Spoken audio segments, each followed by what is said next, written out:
Hi అండి. Welcome to my channel. అందరు ఎలా ఉన్నారు? బాగున్నారా? మేము కూడా చాలా చాలా బాగున్నామండి.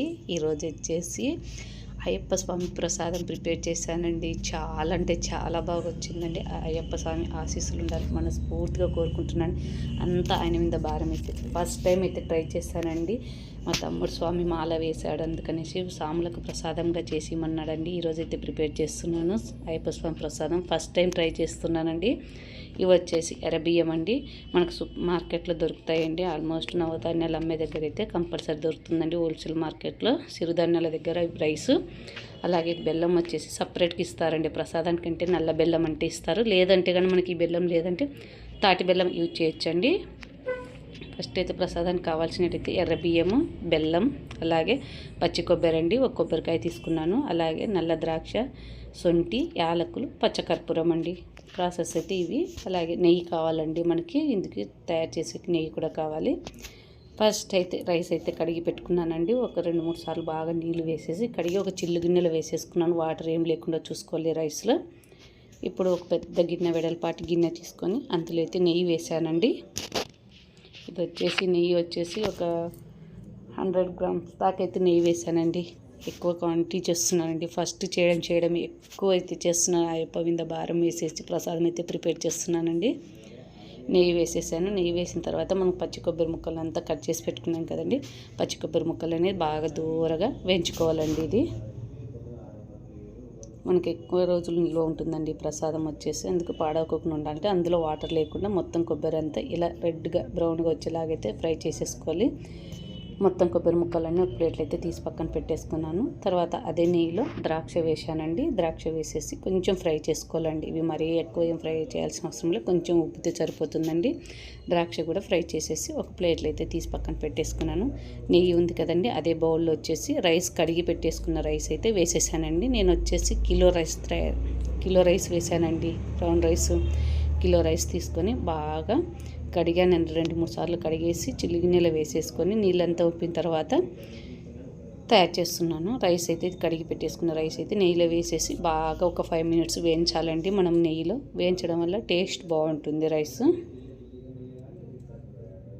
ఫ్రై చేసుకుంటున్నానండి. మనం సిమ్లో పెట్టేసి బాగా ఫ్రై చేసుకోవాలి. నెయ్యి అంతా పట్టేలాగా రైస్కి మనం కలుపుతూనే ఉండాలండి. లేకపోతే కన్నా కింద అడుగంటుతుంది. కానీ మందపాటి గిన్నె అయితే కన్నా బాగా యూజ్ అవుతుందండి దీనికి మాత్రం. నేను వచ్చేసి కిలో రైస్కి అయితే ఈ గ్లాస్తో అయితే నాకు వచ్చేసి 4 గ్లాసులు అయ్యాయండి రైసు. అందుకనేసి కొలతగా అయితే 1 గ్లాస్ రైస్కి 3 గ్లాసులు దాకా వాటర్ అయితే వేసానండి. మొత్తం వాటర్ అయితే కొలతగా 1 గ్లాస్కి 3 గ్లాసులు వాటర్ వేసానండి. వేసి మనం మూత పెట్టేసి బాగా ఉడికించాలండి రైస్. దీన్ని మాత్రం నాకైతే చాలా టైం పట్టిందండి అస్సలు రైస్ ఉడకడానికి. చూడండి, రైస్ ఒక్కసారి బాగా కలిపేసుకొని మనము మూత పెట్టేసి ఉడికిద్దామండి. ఈ లోపు వచ్చేసి ఇందులోకి బెల్లం పానకం అయితే తయారు చేసుకోవడానికి ప్రిపేర్ చేసుకుంటున్నా. పాకం కరిగించుకోవడానికి నేను బెల్లం అంతా దంచి పెట్టుకున్నానండి. ఈ కప్పుతో అయితే నాకు కప్పున్నర అయిందండి. నేను కిలోన్నర బెల్లం తీసుకున్నానండి. కిలోన్నర కంటే కొంచెం ఎక్కువనే వేసానండి. కిలో రైస్కి కిలోన్నర పైన బెల్లం వేసానండి. అంతా ఒక గిన్నె తీసుకొని అందులో బెల్లం దంచి పెట్టుకున్న బెల్లం అంతా వేసేసానండి. మొత్తము వేసేసి ఒక 1/2 లీటర్ దాకా అయితే వాటర్ వేసానండి. మళ్ళీ బెల్లం మునిగేదాకా వాటర్ వేసేసి బెల్లం బాగా కరిగించాలండి. ఇందులో ఏమన్నా నలక అట్లాంటివి ఉంటాయి కదా, ఫిల్టర్ చేసుకోవాలి. బాగా కరిగించి పెట్టుకోవాలి బెల్లాన్ని మాత్రం. మనకు వచ్చేసి అయ్యప్ప స్వామి ప్రసాదం ఈ కలర్లో రావడానికి కారణం బెల్లం అండి. అలాగే రైస్ కూడా అండి, బ్రౌన్గా ఉంది కదా, రైస్ కూడా రెడ్గా ఉంది. ఆ కలర్ వచ్చేసిందండి మొత్తము. ఇక్కడ మొత్తం అనేది చూడండి, బెల్లం బాగా కరిగే కొద్దీ నురుగు వస్తుందండి. ఉడికే కొద్దీ మనకి ఆ నురుగు పొంగకుండా చూసుకొని బెల్లం అంతా కరిగేలాగా చూసుకోవాలండి. కొంచెం కరిగిందంటే సరిపోతుందండి మనకి. బాగా పొంగు వస్తే 2-3 పొంగులు వచ్చాయంటే సరిపోతుంది బెల్లాన్ని. చూడండి ఎంత నురుగు వస్తుందో, అస్సలు నలకలు కూడా చాలా ఉన్నాయండి. దానితో నేను వచ్చేసి ఆర్గానిక్ బెల్లం తెచ్చుకున్నానండి. ఇది చూడండి బాగా ఉడుకుతుంది. బెల్లం పానకం అయితే రెడీ అయిపోయిందండి. పాకం కూడా కరిగింది, పక్కన పెట్టేశాను. ఈలోపు అయితే రైస్ సగం ఉడికిందండి. ఇంకా ఉడకాలి, ఇంకా వాటర్ ఉన్నాయి కదా, మొత్తం ఇరిగిపోయేంత వరకు, మొత్తం వాటర్ అంతా ఇంగిపోయేంత వరకు ఉడికించుకోవాలి. ఇంకొక 50% కూడా ఉడకలేదండి, ఇంకా టైం పడుతుంది మనకి. మళ్ళీ మూత పెట్టేసి మళ్ళీ ఉడికించుకుంటున్నానండి. సేమ్ ఉడికేంత వరకు అయితే మనం వాటర్ అంతా ఇంగిపోయేంత వరకు అలాగే చేసేసుకోవాలి. ఆవిరి ఫుల్గా వస్తుందండి. ఇప్పుడు రైస్ అయితే కొంచెం ఉడికిందండి, అక్కడక్కడ పలుకులాగా కనిపిస్తుంది కదా మనకి. ఆల్మోస్ట్ రైస్ అయితే దగ్గర పడిందండి బాగా. ఈ టైంలో వచ్చేసి మనం కరిగించి పెట్టుకున్న పాకమే చూడండి, బియ్యం ఇలా అంటే నలగక ఉండాలండి, అప్పుడైతే తయారైనట్టు రైస్. నేను బెల్లం కరిగించి పెట్టుకున్నా కదా, మొత్తం ఫిల్టర్ సాయంతో అయితే మొత్తం ఉడగొట్టేసుకున్నానండి. నలకలు ఏమన్నా ఉన్నా తీసి పెట్టేసుకోవచ్చు. ఇలా పాకం వేసాం కదండి, వేసిన తర్వాత కలుపుతూ కంటిన్యూగా ఉడికించుకోవాలండి. బెల్లం అనేది అడుగంటకుండా పానకం. మనం రైస్ ఈ వాటర్లో కూడా బాగా ఉడుకుతుందండి, ఉడికితేనే మనకు టేస్ట్ బాగా వస్తుంది. నేను ఎప్పటి నుంచో అనుకున్నాను కానీ ప్రసాదం చేయాలని, కానీ చేయలేదండి. కానీ అనుకోకుండా మా తమ్ముడు స్వామి నిన్న నాకు ఫోన్ చేసి చెప్పాడు, చేస్తావా స్వామి వచ్చి అంటే ఓకేలే అన్నాను. అప్పుడప్పుడు తెచ్చుకున్నాను, ట్రై చేశానండి. చాలా అంటే చాలా బాగా వచ్చిందండి. చూడండి వీడియోలో మీకే తెలుస్తుంది. అస్సలు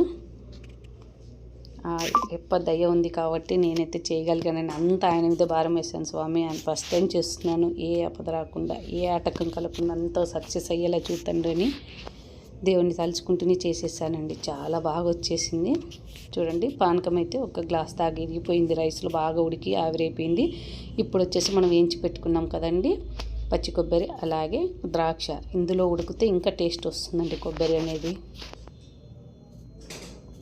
చూడు మొత్తం అయితే కలిపేసుకున్నామండి, అంతా బాగా ఉడికియాలండి. ఇంకా కొంచెం టైం పడుతుంది. మూత పెట్టేసి మళ్ళీ ఉడికించేసానండి. బాగా బబుల్స్ వస్తున్నాయి మనకి. పానకం ఇప్పుడు పానకంలాగా ఉంది కదండి, ఇందులో వేస్తే తీగ పాకం వస్తుందండి. అలాగే ఇలాచి ఒక 10 దాకా ఇలాచి పొడి వేసేసాను. కొంచెం ఒక స్పూన్ దాకా అయితే శొంఠి పొడి వేసేసానండి దంచి బాగా. అవి కూడా ఉడికితే ఫ్లేవర్ బాగా వస్తుందండి మనకి. వేసి మళ్ళీ ఉడికించానండి. ఆల్మోస్ట్ దగ్గర పడింది చూడండి. నాకు ఇప్పుడు నమ్మకం వచ్చిందండి ఈ స్టేజ్కి వచ్చిన తర్వాత. ఓకే సక్సెస్ అయ్యాను, చూస్తే కలర్ ఓకే అనిపించిందండి. తినకపోయినా కూడా మనకు టేస్ట్ అని తెలిసిపోతుంది. అలాగే దాన్ని మొత్తం చేసిన విధానం చూస్తే నాకైతే సక్సెస్ అనిపించిందండి. మా నాన్న కూడా చాలా బాగా వచ్చిందమ్మా కలర్ అయితే అన్నాడండి చూసి. అసలు ఫస్ట్ టైం చేస్తున్నా కానీ చేసేటప్పుడు ఏదైనా సింపుల్ ఒక గ్లాసు 2 గ్లాసులు చేస్తాను. నేను ఒకేసారి కిలో బియ్యంతో ట్రై చేశానండి. మళ్ళీ నెయ్యి వేసేసాను. మళ్ళీ ఒక 2 టేబుల్ స్పూన్ దాకా అయితే నెయ్యి వేసేసానండి.